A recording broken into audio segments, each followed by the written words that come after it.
Shalom dan selamat pagi jemaat Tuhan yang dikasihi dan diberkati Tuhan Yesus Kristus. Kita jumpa kembali dalam acara Renungan Harian edisi Rabu 29 Juli 2020. Sebelum kita membaca dan merenungkan firman Tuhan, marilah kita berdoa. Bimbinglah kami dengan Roh Kudus ya Tuhan dalam memahami firman-Mu pada saat ini. Kami anak-anak-Mu telah sedia mendengar. Di dalam Yesus Kristus kami berdoa. Amin. Markus 4 ayat 30 sampai 34. Perumpamaan tentang biji sesawi. Katanya lagi, dengan apa hendak kita membandingkan kerajaan Allah itu? Atau dengan perumpamaan manakah hendaknya kita menggambarkannya? Hal kerajaan itu seumpama biji sesawi yang ditaburkan di tanah. Memang biji itu yang paling kecil daripada segala jenis benih yang ada di bumi. Tetapi apabila ia ditaburkan, ia tumbuh dan menjadi lebih besar daripada segala sayuran yang lain dan mengeluarkan cabang-cabang yang besar, sehingga burung-burung di udara dapat bersarang dalam naungannya. Dalam banyak perumpamaan yang semacam itu, ia memberitakan firman kepada mereka sesuai dengan pengertian mereka. Dan tanpa perumpamaan, ia tidak berkata-kata kepada mereka. Tetapi kepada murid-muridnya, ia menguraikan segala sesuatu secara tersendiri. Kita bersama-sama memahami firman Tuhan pada pagi hari ini dengan tema seperti Yesus. Saudara-saudara jemaat Tuhan yang kekasih, tidak ada anak yang sulit.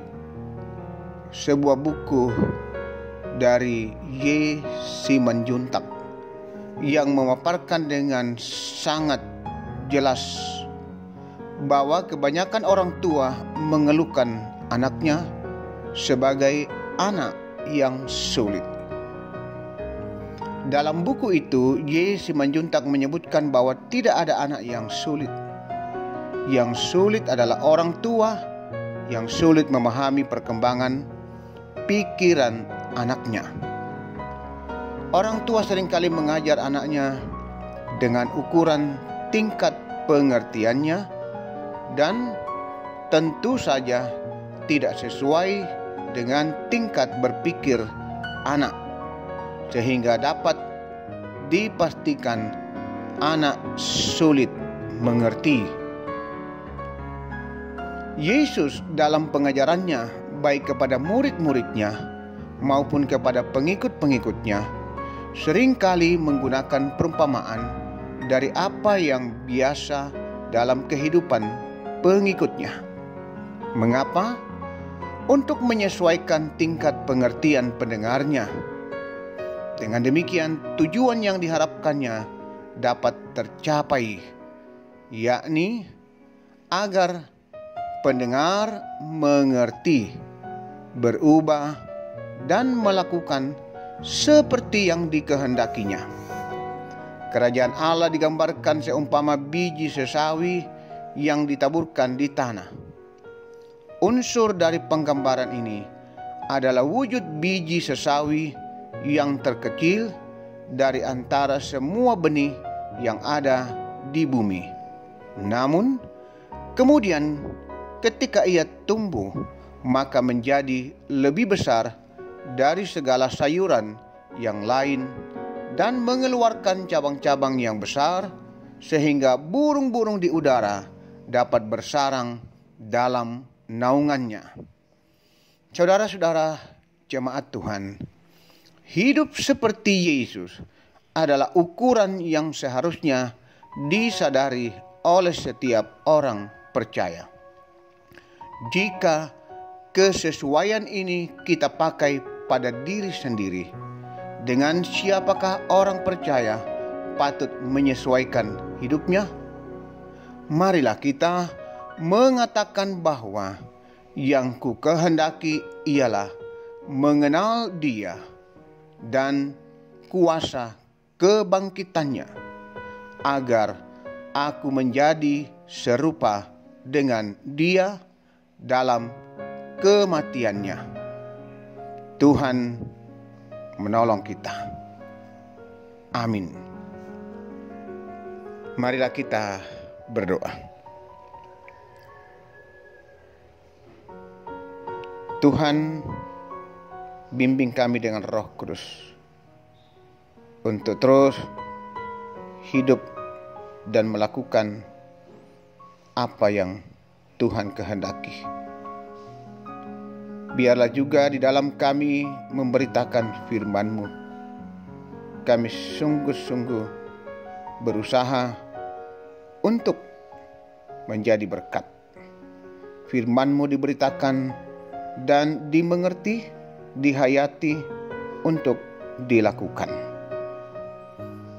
Tuhan memberkati kami semua umat-Mu, anak-Mu yang boleh menikmati firman-Mu hari ini. Kami juga terus berdoa untuk persekutuan kami, jemaat Tuhan di Jemaat Rama.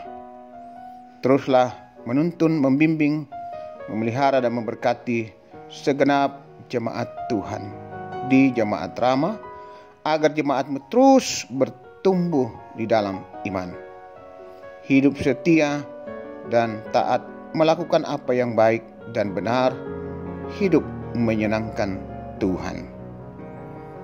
Ya Tuhan Bapa Surgawi, Tuhan memberkati pekerjaan warga jemaat apapun yang mereka tekuni. Melalui pekerjaan itu berkat Tuhan nyata setiap hari.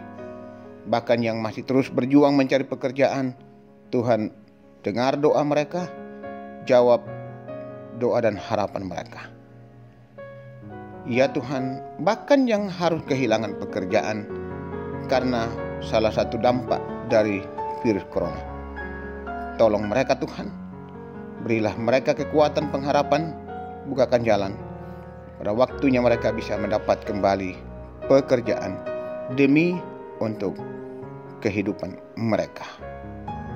Kami mohon Tuhan, lawat mereka, saudara-saudara kami yang sedang sakit di rumah maupun di rumah sakit. Biarlah oleh kuasa dan kasih Tuhan mereka dipulihkan dan dikuatkan. Terima kasih Tuhan untuk jemaat yang sudah boleh pulih, sehat kembali dari sakit penyakit mereka, dan yang masih terus menantikan kuasa dan kasih-Mu Tuhan. Dengar doa, seruan, bahkan jeritan mereka. Ya Tuhan, bagi jemaat yang berduka, kami mohon topangan, penghiburan yang daripada Tuhan. Kuatkan, hiburkan mereka. Yang boleh menyatakan rasa syukur dalam menikmati berkat Tuhan, apapun bentuknya, Tuhan memberkati dan menyempurnakan. Ya Tuhan, kami juga terus berdoa untuk orang tua kami, para lansia.